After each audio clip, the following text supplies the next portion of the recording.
السلام علیکم ناظرین، اردو دنیا کی ویڈیو میں ایک بار پھر سے خوش آمدید۔ بھوپال گیس سانحہ کو 38 سال مکمل ہوئے۔ 2 اور 3 دسمبر 1984 کی درمیانی رات بھوپال کے لوگوں کے لیے ستم کی رات ثابت ہوئی تھی، کیونکہ اس رات جس طرح سے یونین کاربائڈ فیکٹری سے گیس کا اخراج ہوا تھا، اس سے بڑی تعداد میں لوگ متاثر ہوئے۔ گیس کے مضر اثرات 38 سال بعد بھی دوسری اور تیسری نسلوں میں نظر آ رہے ہیں۔ ان گیس متاثرین کو نہ تو معاوضہ دیا گیا، نہ ان کا علاج ہوا، اور نہ ہی ان کی باز آبادکاری کی جا رہی ہے۔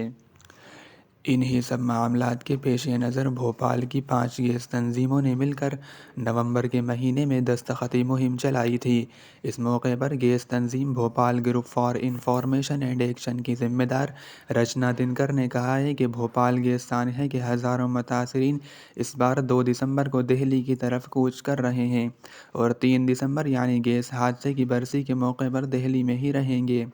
انہوں نے کہا، ہم یہ قدم اس لیے اٹھا رہے ہیں کیونکہ سپریم کورٹ میں گیس متاثرین کے معاوضے کو لے کر سماعت جاری ہے، جہاں مرکزی حکومت کا کہنا ہے کہ جن گیس متاثرین کو 25,000 کا معاوضہ پہلے مل چکا ہے، گیس کے اثرات سے ان کی صحت پر کوئی نقصان نہیں ہوا ہے،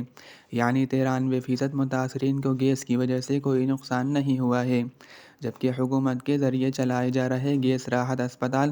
ECMR کی ریسرچ کے بعد سرکاری رپورٹ میں یہ بتایا گیا ہے کہ اگر ایک بار کسی کو MIC گیس لگ جائے تو اسے زندگی بھر تکلیف رہے گی۔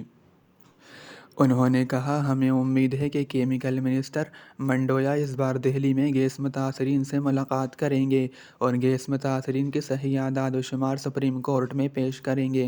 تب ہی یہ پتہ چلے گا کہ بھارتیہ جنتا پارٹی کانگریس سے کیسے الگ ہے۔ انہوں نے کہا، اس بار حکومت اس تاریخی موقع کو ہاتھ سے نہ جانے دے اور گیس متاثرین کے صحیح اعداد و شمار سپریم کورٹ میں پیش کرے۔